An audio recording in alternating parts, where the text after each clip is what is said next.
Don't listen to us. Because we may be wrong and we may be right. No, we're wrong. Let's burn through that.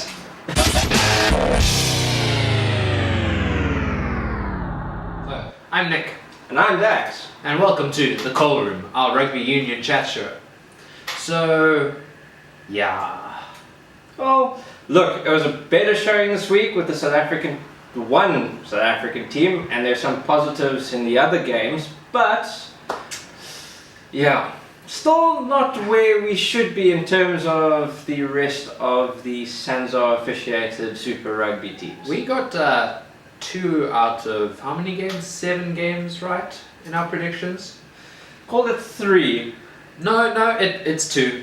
Okay, yeah, no, it wasn't a good prediction game for us either. But still, there's some really good rugby this past weekend.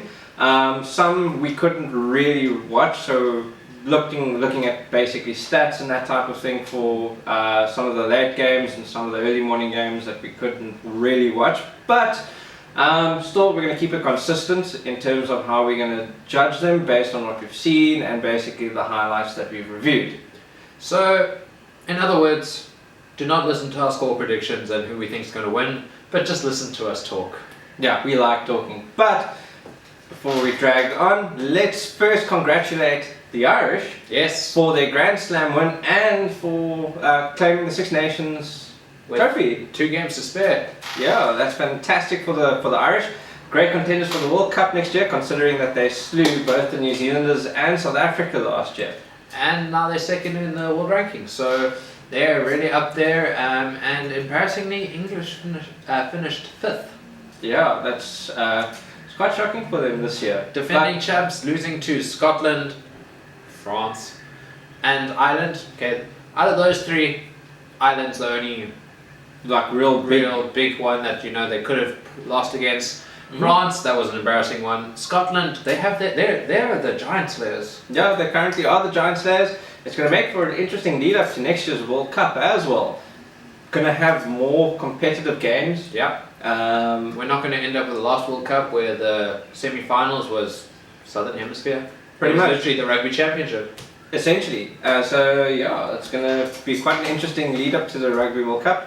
England with the backs against the wall now, coming to South Africa in June, so hopefully going to give us a bit to look forward to, because obviously showing some real frailties for Rusty Erasmus before the actual tour begins. Yeah, but let's get back to what we're here to do, and let's talk about the Super Rugby games this weekend. So we'll start off with, this is a painful one. I'm going to let you lead this one, Nick. The Chiefs versus the Bulls. Now, we said the Chiefs were going to win this. We thought the Bulls didn't really have a chance. But watching the game, you had to believe. Yeah, I believed.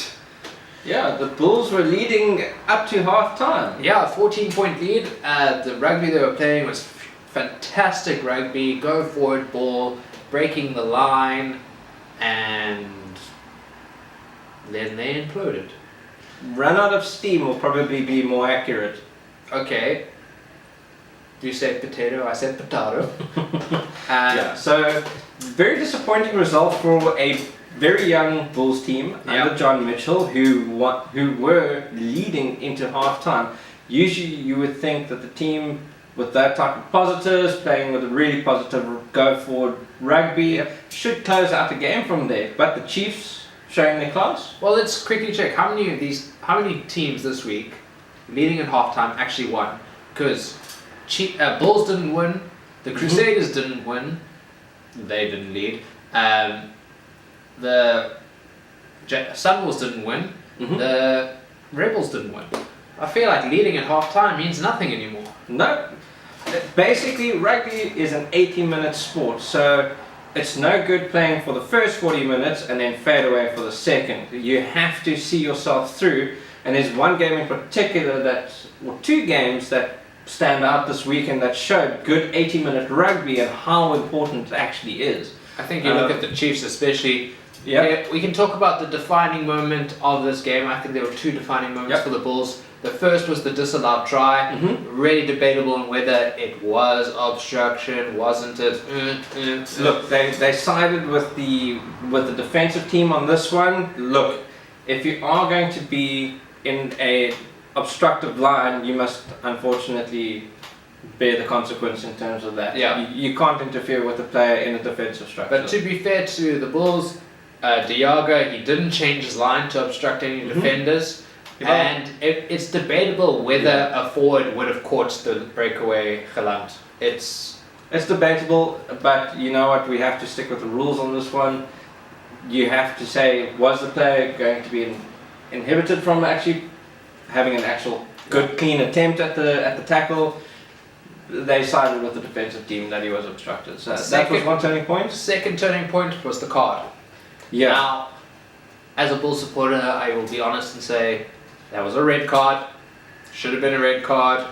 I was very thankful it wasn't a red card, but the Bulls seemed to give up at that point. And when I say give up, I mean their defensive frailty was really highlighted with man down. They decided to take off a backline player instead of a flank, and against a running team like the Chiefs, that was a horrible mistake. Yeah, it creates gaps, and they were exposed out wide horribly. And then they did stupid things. So I know they're trying to. The Bulls were 1 point behind. 3 minutes left to go. Trying to really be expansive a little bit. They're right on the Chiefs line, intercept, try. Okay, fine. We'll try this again. Maybe we can get back to the bonus point. Bash. Somehow we're on our 5 meter line and knock on, Chiefs score. Yeah. It really was careless errors that just let the team down towards the end, and they could have done better. Yeah. Again, we will say a lot of South African teams under pressure start making silly mistakes again. Handling becomes a bit of a 50-50 situation, not controlling the ball in contact, a little bit of silly mistakes in terms of pass decisions, that type of thing. Unfortunately, the Bulls cost themselves at the end of the day. Looking back at the replays for the red card incident, I mean, if your TMO tells you, Mr. Shuhei Kubo, that it is a swinging arm with force to a player's head, by rugby law, that's a red card. Yeah, and that brings us into our ref rating. I think Mr. Kubo, I'm not going to try his first name. Shuhei. He did not have a great game. He was very inconsistent with the breakdown calls, the scrum calls. And there was a point in the match where the Chiefs were constantly infringing. He warned them, and then he gave a second warning. Now, Pollard wasn't captain this week. Urendal was, but Pollard just still seemed to do a lot of communication to the ref. And he actually went to the ref and went, "Why the second warning? Shouldn't it be a card?" To which the ref was just like, "Second warning," and he then gives a second warning. So that is not refereeing systems. In fact, it was spoken about by the New Zealand commentators. So you know when the New Zealand commentators are siding with South African opposition, you know something has gone a bit wrong there. And usually you would see a referee say, "Look, there's been 3 infringements in a row, and this is your final warning. This is your first and final warning. If it occurs again, he's going to start reaching for the pocket." It's that type of consistency that needs to stick with the refereeing. I'm pretty sure there's going to be a review for Shuhei with Samson, all that type of thing. So look, he is a young and inexperienced ref, so hopefully we'll start seeing him getting a little bit better with his communication, enforcing the law a little bit better, and not second guessing himself, because he talked himself down from a red card to a yellow card. That was his doing. But before we continue too long with the Chiefs Bulls game, the next one up. Did we even rate him? We didn't rate him. We gave him a 4 out of 10. 4 out of 10. I think there's not much we could actually say from him. We could mark him down low, but that is what it is. Okay, move on. Highlanders versus the Crusaders, classic New Zealand derby, lots of running rugby. Could see the Crusaders really missing Mwanga again. There was that horrible 22 dropout. Yes. By Hunt. Oh, that was embarrassing. Crusaders were not at their strongest at all. I mean, there were passages of really good Crusaders rugby. Highlanders, definitely the top of the New Zealand Conference food chain right now. They're playing really attractive running rugby. They're really controlling with the forwards. Ben and Smith the had a backlines. great game as well. Yeah. Aaron Smith also had a really, really good game. I don't like Aaron Smith, he doesn't count. He's a fantastic scrum half. He actually really controlled the game really, really well from the base of the scrum for the Highlanders. Made some really, really good calls for them as well. The Crusaders didn't play themselves into this game, unfortunately. I mean, I know the scoreline did get a little bit closer with some quick fire tries and all that type of thing, but yeah, it's sad to see the Crusaders going backwards a little bit. They're not the Crusaders team that won the first 2 games. It's interesting. They're really missing the key players, the key injuries. I think Whitelock is captain right now. Yes, Whitelock's captain at the moment. Whitelock is an experienced player, but I don't think he's quite the leadership that they need at this stage. They really need Kieran Reid to come back into the setup, but he's out injured, and they are missing an experienced fly half. And I know it is very interesting when you look at Hunt and how last year he won some very crucial games like a drop goal, and now when he does a 22 dropout it goes backwards. Yeah, that's an interesting one. Sadly the Crusaders not going forward like they usually would. They usually dominate with the forwards, get some really good, go forward with the backs. Interplay with the backs and forwards was really, really good. Not really at the fore this week. They had lots of handling errors, which cost them a lot of possession and territory, which you can't play in your own half for most of the game without the ball either. But again, there was really, really good, exciting open rugby, and I mean the final score of 25-17 kind of doesn't really show the level of that game at all. Yeah. So Nick Branch, the ref, solid performance from him. Yeah. No questions really. 8 out of 10. Yeah. Straightforward. Yeah, very good communication. He controlled the breakdowns in the scrums really, really well. No forward passes that we picked up during that whole game. New Zealand's starting to learn that the flat pass is exactly a flat pass, not a New Zealand flat pass. So yeah, I mean he had a really good controlled game. So 8 out of 10 is actually a fair result for him. Yeah. Then we move on to the Brumbies versus the Sharks, or the Snooze. Yeah, the Snoozers. The Sharks not really playing a nickname. Wow, we need to work on that. Yeah, I mean we need someone Sleepy from the Sharks. The Shy Sharks. No, we'll get there. The Wobbegongs. Look it up. They're a carpet shark. But yeah, the Sharks have been, I wouldn't say atrocious. Atrocious is a bit harsh. No, they're boring. They're boring and bad, and not in very good ways. They've got an exciting backline. Yeah. I mean, they got really good, but they're not getting brought into the game at all. They're choosing to play that very traditional South African rugby that everyone stopped playing 10 years ago, and that is keep it in the forwards, rely on your mauls and your scrums, and maybe bring your backlines in on the set piece occasionally. And like, while that's great and you hold on to possession for a decent amount of time, with this new game you're not going to be scoring any tries. Their scrums really missed the late withdrawal of Beast and Tararira. Yeah, the scrums went backwards, although Thomas the Tank had a really good showing on the tight head. He's actually growing in confidence in that tight head role, which is a good sign to see. But the Brumbies, who started off strongly against the Sunwolves, didn't have really strong showings coming up into this game.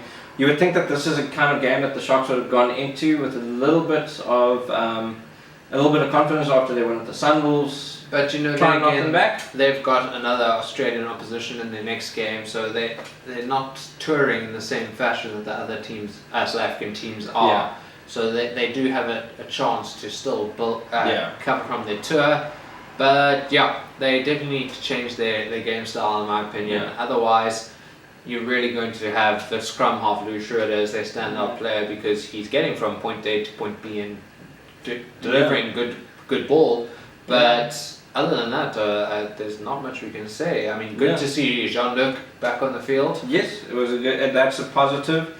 Schroeder is a positive as a scrum half. He has been doing very well at the base of the scrum. Robert de Preur, he's been very 50-50 since he's moved from the Stormers Western Province to the Sharks. He hasn't had that same sense of confidence in terms of controlling the game. But I feel like he's actually playing better at the Sharks than he did the Stormers, and maybe that's because he's think getting game time at the I Sharks. think the pressures though is a bit insurmountable. Yeah. I think the pressure's kind of getting to him.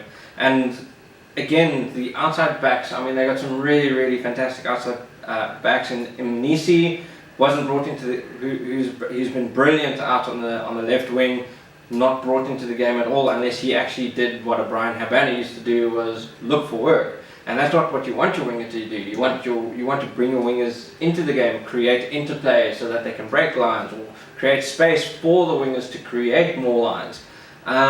This never happened, unfortunately. It was a very humdrum game. I actually got bored watching it, sadly enough. It's just the way it is. Brumbies with a good clear 24-17 win.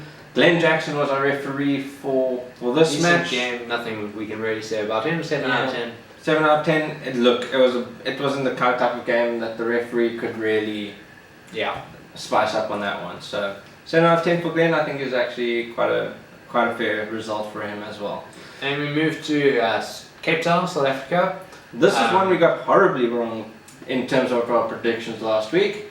We did say the Blues were going to win because they were at the high of that late win with the Lions. Played really, really good, attractive rugby. We thought that this was going to be a Blues game to win, considering one, that the Stormers had flu For most of the week. They had a few injury concerns, and they only practiced at the captain's run, which was on Friday. Yeah. Listen, you know my philosophy is ABS, anyone but the Stormers. Yeah. And I was really rooting for the Blues in this one. I struggled to see why the Blues weren't in an away kit of some sort. That was very confusing as well. Their kit is way too similar. Yeah. I'm actually like Nick Berry officiated very well under those circumstances, but they really need to work on this, where teams have similar colours. The waist side must wear white or a different colour. But then I was actually thinking about the waist strip for the Blues is white, but the Stormers' shoulders area is white as well. So maybe so the Stormers there was no like. Yeah. It's something that should be looked at. I mean, honestly, I felt it got confusing at times, but back to the rugby. Back to the rugby. So yes. the Blues, they didn't start off strong, and No. you know, maybe it was the distraction of having Warner in the same hotel as Sonny Bill Williams. You never know. But Stormers. That's Superman. Yeah, but I'm wearing an S, so it doesn't matter. Stormers surprised both of us with a really, really good win, 37-20. You said it last week. If the Stormers got 3 quick tries in 15 to 20 minutes, they could take it away from the Blues. That's exactly what they did. And defensively, Stormers were much better this week. Yeah. Raymond Rule still missed 3 or 4 tackles though, which is still a major concern. Scrums, 50-50 for both teams. Yeah. I mean, the scrums weren't dominant or anything, but the Stormers, in terms of the rucks and maul situation, dominated the Blues. Yeah.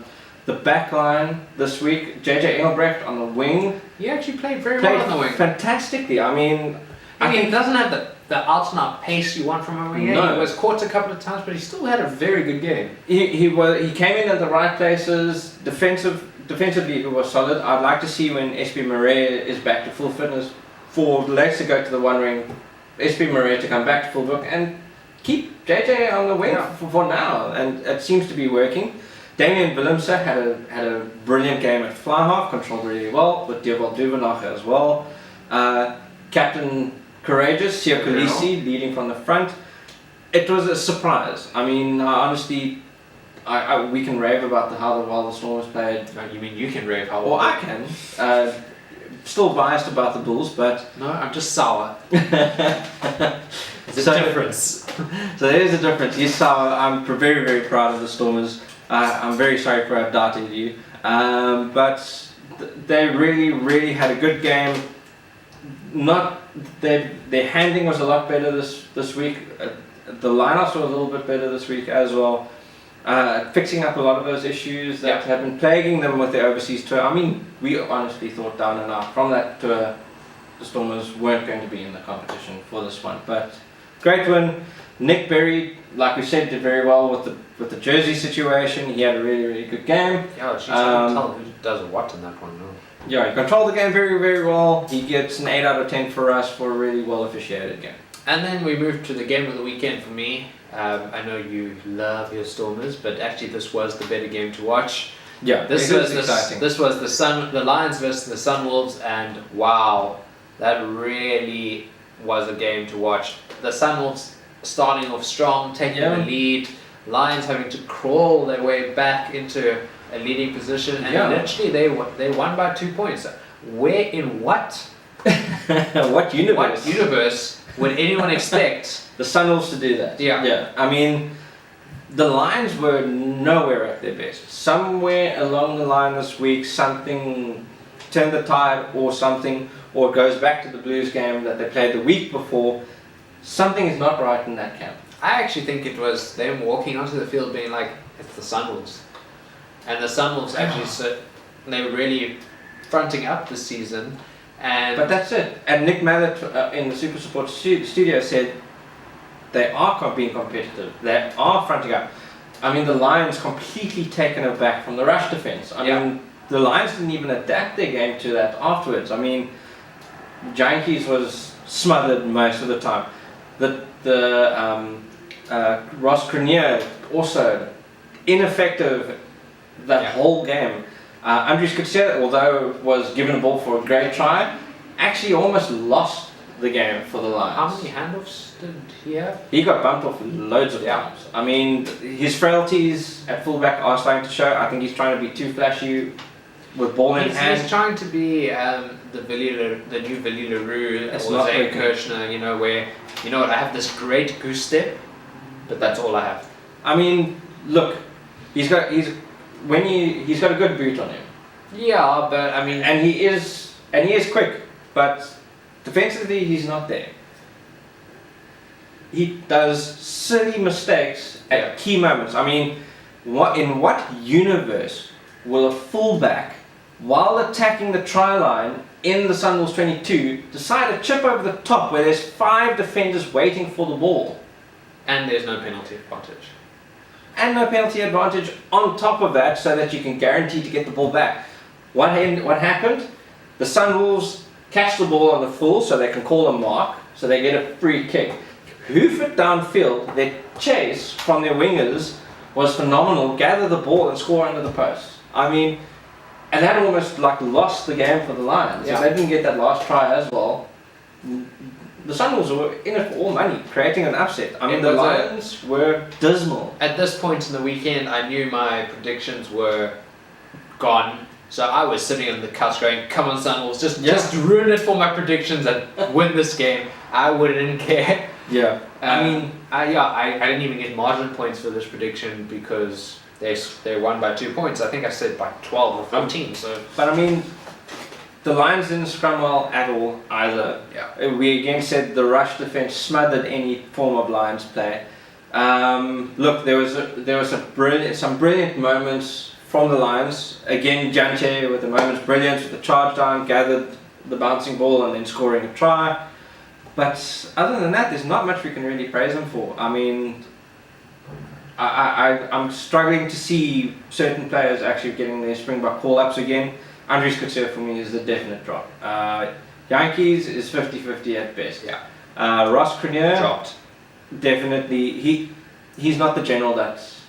He was never that general. He was played out of that game. He was largely ineffective, and the Lions are actually lucky that they won that game. But anyway, Rasta was in charge of that game. Pretty much decent better game than the first game that he officiated with the Bulls. 7 out of 10 this week. Yeah. And he communicated well, controlled the game fairly well, doing a lot of things right, nothing overly advertly something that we would say he did wrong or called wrong. I mean, it was just an average game for him. Yeah. I think the next two games we can get through fairly quickly. We didn't have Really time to watch watch them. We watched some highlights, read up on them, so Yeah. forgive us if we don't sound like experts on this one. Yeah. So But Jaguars versus Reds, I must say I was surprised by this one. I thought Jaguars coming off with a win last week against the Waratahs, yeah. they would have won against the Reds, but apparently that wasn't to be. Yeah. The Reds doing what they did in our read-ups and what we gathered. The Reds kind of doing what they did to the Bulls, where they smothered possession away from the Jaguars, which is in large terms very, very smart. Yeah. Still the Jaguars did very, very well with the scrums. Their backline play was really, really good. Just brought out of the game by the Reds, just controlling possession, kicking key penalties. It was only 2-1 at the end of it. I mean, even their penalty kicks and place kicks were I mean, not that's how the either. Reds beat the Brumbies. That's all. They just kicked them out the game. So Yeah. So nothing exciting, nothing really Yeah. to go for. Unlucky for the Jags, you would have thought that if they got possession that they would have actually won this game. Jamie Nutbrown's the ref. From what we gather, decent showing by him, 7 out of 10. And then this the early morning Sunday game, the Waratahs versus the Rebels. This was a bit of a surprise for both of us, Yeah. considering that the Rebels were the strongest team. But both teams were playing in 30+ degree weather. And 35 or something. Yeah, it was 34 to It's 35 degrees, and they actually stated that drink breaks intermittently at 15 to 20 minutes, so that the players could keep rehydrated and that type of thing. So really, really not the type of weather for running rugby, but apparently it was a running rugby game. The final score, 31-27 to the Waratahs. your handwriting's really shoddy. It's 51. Oh, jeez. 51-27. Yeah, I The mean, Rebels leading at halftime with this one again. well, they were leading at halftime, but even 2 minutes before halftime, it was 20 to 3 points, Yeah, and then it became 20-10 just on halftime. and then it just went downhill. Well, for the Rebels, Waratahs scoring some really, really good tries. From what we gathered, lots of handling errors from the Rebels. And they just also seemed to started give up on defense. Like, there would be a line break, and it would be like, we'll try. Yeah, we'll Yeah, just they really, catch our really- breath. Yeah, so it was sad to see that. I mean, we were hoping that this was going to be like a really, really strong Australian derby. Scoreline flattering the Waratahs in this one. I mean, the Rebels did get a second half try, but by that point it was too late.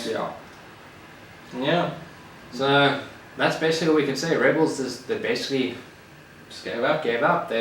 I don't know if you can blame it on the heat or whatever, but the Waratahs have been travelling, so they've got fatigue as well. So Yeah, I but don't think there's really any excuses for the Rebels there. yeah, it just goes to show the teams that have been travelling this week have just been faring better. I mean, Stormers came back from their tour, played a good game. Waratahs also a long tour, played out of their boots basically. Yeah, so Brendan Pickerel was the ref there. Standard performance, 7 out of 10. Yeah. Maybe we're a bit mundane on the 7s this week, but we can't really fault those performances. We're literally just marking down because there's no such thing as a perfect game for a referee. No. I dare you guys to put in the comments section any perfect game. I will sit down and watch it, and I will, if you put a comment, and I will Bryce analyze Lawrence, it. South Africa versus Australia. You're calling that a perfect game? No, Perfect for the Australians. Australians will even disagree with that one. But yeah, but again, Thanks for watching this review video. So like the video, subscribe to the channel if you're enjoying what you're watching, and stick around next week where we go through some very things that people might find confusing. yeah, so we're going to be going through the referees' calls and giving you a basic guide to it. And if you want to still like to be notified about our videos when they get posted, click on the bell icon so that you can get an email notification when our videos are up. Yeah, it'll be down there. Thank you very much and have a good week.